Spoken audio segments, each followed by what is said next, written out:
முதலமைச்சர் ஐயாவுக்கு வணக்கம். நான் மை வீட்டில் உறுப்பினராக இருக்கேன். இப்போ 5 மாதமாக அவரோட பொய் வழக்கு போட்டு கேஸ் நடத்திட்டுருக்குறாங்க. இப்போ எனக்கு 52 வயசு ஆகுது. நான் வெளியில் வேலைக்கு போக முடியல. இந்த மூலிமா வந்துட்டுருக்கல இப்போ எனக்கு ரொம்ப கஷ்டமாக இருக்குது. இந்த மாதிரி இருக்குல்ல, நீங்கள் அவரை பொய் வழக்கு போட்டு இது பண்ணிக்கிறாங்க. எவ்வளவோ ப்ராடக்ட் விற்றுட்ருக்குறாங்க, வாங்குறாங்க. ஆனால் இவர் நல்லா தான் செய்கிறார். நானும் அவர்கிட்ட பல்படி, சுகர் மாத்திரை இந்த மாதிரிலாம் வாங்கி சாப்பிட்டுக்கிட்டு தான் இருக்கேன். எனக்கு எந்த பிரச்சனையும் இல்லை. இதில் மாற்றுத்திறனாளிகள், இந்த மாதிரி குழந்தைய வச்சுருக்கவங்க, எங்கள் பொண்ணு 2 குழந்தைய வச்சுட்டு வெளியில் போகிறக்கு கூட முடியாமல் ரொம்ப கஷ்டத்தில் இருந்தா. இந்த மை வீட்டில் ஜாயிண்ட் ஆகி நாங்கள் எல்லாருமே ஒரு நிலைமைக்கு வரும்போது இப்படி அவர் மேலே பொய் வழக்கு போட்டு இது பண்ண, அவர் எந்த தப்பும் செய்யலை. என்ன இது பண்ணிக்கிறாரு, நீங்கள் தான் கொஞ்சம் நல்லா விடி வச்சு நல்லதே செய்யுங்க, நல்லதே எங்களுக்கு தீர்ப்பு கொடுங்க. இதில் பல லட்சம் பேர் இதில் இருக்கிறோம்.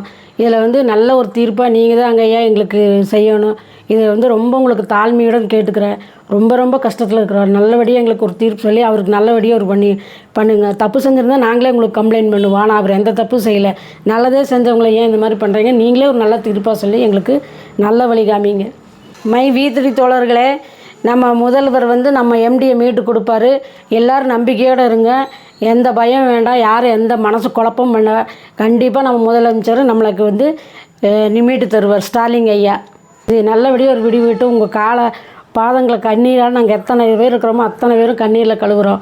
எங்களுக்கு ஒரு நல்ல ஒரு தீர்ப்பு சொல்லுங்கள். அவரை விடுவிக்கிங்க. எங்களுக்கு மிக்க நன்றி உங்களுக்கு.